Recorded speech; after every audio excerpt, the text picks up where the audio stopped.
Everyone, habang nandito po tayo sa labas at mag-aalas 6 na, manalangin po tayo. Pasalamat po tayo sa ating Panginoon for this November na. Natapos ang November, bukas is December 1 na nandun ang patnubay ng Panginoon, nandun ang gabay niya, ang favor niya, ang pagpapala niya, ang kalinga niya, nandun po sa ating lahat, di ba?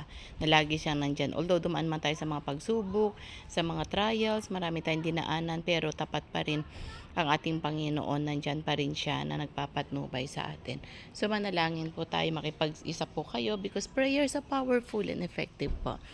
Dakilang Diyos, salamat po sa oras na ito. Salamat Panginoon na iningatan mong bawat isa, O Lord God, ang bawat pamilya. Lord, salamat na dumaan ang November at natapos, Panginoon, na kami ay malakas at malusog. Dumaan man ang iba sa mga trials, dumaan man sa mga problemas, naging matatag po sila, O Lord. Ang iba naman ay dumaan sa mga sakit, Panginoon, at muli binangon mo sila sa karamdaman at pinagaling, O Lord God. Ang iba naman po, Panginoon, ay dumaan sa matinding mga pagsubok, O Lord, ngunit nandyan ka at tapat ka sa kanila, O Lord God. Maraming pong salamat, Panginoon. Lord, sa oras ding ito, yung mga dumadaan pa sa mga pagsubok, sa mga kahirapan, Lord, gabayan mo sila. Ikaw, Panginoon, ang maghawak sa kanilang buhay, sa kanilang pamilya. Yung mga walang makain, bigyan mo po sila, dakilang Diyos. Yung mga walang mga pera, bigyan mo sila, O Lord. Walang mga pagkain sa hapag nila, bigyan mo, Panginoon. Yung mga may karamdaman pa, ibangon mo sila sa karamdaman, O Lord. Yung mga nanghihina, palakasin mo, O Lord God, body, soul, and spirit nila, O Lord.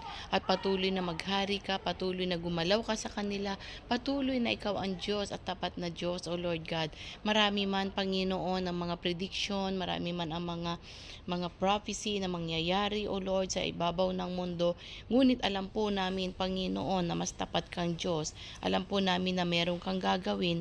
Alam po namin na ikaw ay ang himalang Diyos at ikaw ang Diyos na gagawin mo, Panginoon, upang proteksyonan at ingatan ang iyong mga anak, O Lord God.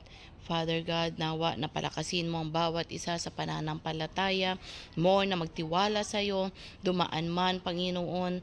Sabi mo sa ilog, hindi kami dumaan man kami sa apoy, hindi kami masusunog, O Lord, dahil kasama-kasama ka po namin, dakilang Diyos. Maraming pong salamat, Panginoon, at patuloy na patnubayan mo ang bawat isa, patuloy na gumalaw ka, patuloy na maghari ka, patuloy na ikaw ang Diyos, at patuloy, Panginoon, na manalig ang bawat isa sa iyo, O Lord God. Father God, dahil wala pong imposible sa iyo, at ikaw, Panginoon, ang gagalaw sa amin, O Lord God. Maraming pong salamat at patuloy, O Diyos, na ingatan mo pa, Panginoon, at palakasin ang bawat isa, O Lord God. Even ang aming mga pamilya sa Pilipinas, ingatan mo po at gumalaw ka, Panginoon. Hawakan mo sila, bagamat malayo kami sa iyo, ikaw, Panginoon, ang Diyos na nagpapatnubay, ikaw ang Diyos na gumagalaw, O Lord God. Hawakan mo sila, O Lord God. At ganun din sa aming mga ama't ina, mga kapatid, mga magulang, mga anak, mga apo, O Lord God, patuloy na maghari ka. Ganun din, Panginoon, na gumalaw ka, O Lord God, sa aming bansang Pilipinas, Luzon, Visayas, Mindanao, O Lord. Dumaan man ang November na ito, ang mga bagyo, lindol, O Lord God, mga typhoon, ngunit faithful ka, O Lord God. Patuloy, Panginoon, dinadalangin namin ang mga nahihirapan. Patuloy, Panginoon, i-comfort mo sila.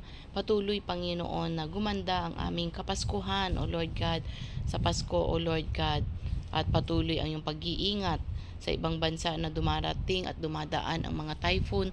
Patuloy, Panginoon, na ikaw, O Lord God, ang manghipo sa kanila, Panginoon, at magprotekta, O Lord God. At ganun din, Panginoon, na i-bless mo ang bawat isa, O Lord, na maraming darating na blessing, O Lord God. Marami, Panginoon, ang mga gagawin mo pa, O Lord God, sa bawat isa, O Lord God. Bless mo Luzon, Visayas, Mindanao, ang aming presidente, down sa pinaka mababang posisyon, ingatan mo, O Lord God. Ikaw ang nagluklok, Panginoon, na nawa pagpalain mo ng aming bansang Pilipinas. Yung mercy mo, O Lord, yung habag mo ang siyang manaig, O Lord God.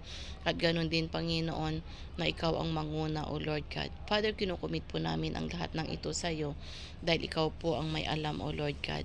Salamat, dakilang Diyos. Maraming pong salamat. Ingatan mo rin kaming lahat ng mga OFW sa mundong ito, O Lord God, sa mga lupalop ng mundo ang nasaan ang mga OFW, ingatan mo nawa na lagi silang maglingkod sa iyo. Ingatan mo ang kanilang mga employer, ang kanilang mga katawan, bagamat pagod na, O Lord God, mahirap, ngunit ikaw, Panginoon, ang comforter, ikaw, Panginoon, bigyan ng kalakasan, ikaw, Panginoon, aming sandigan, O Lord God.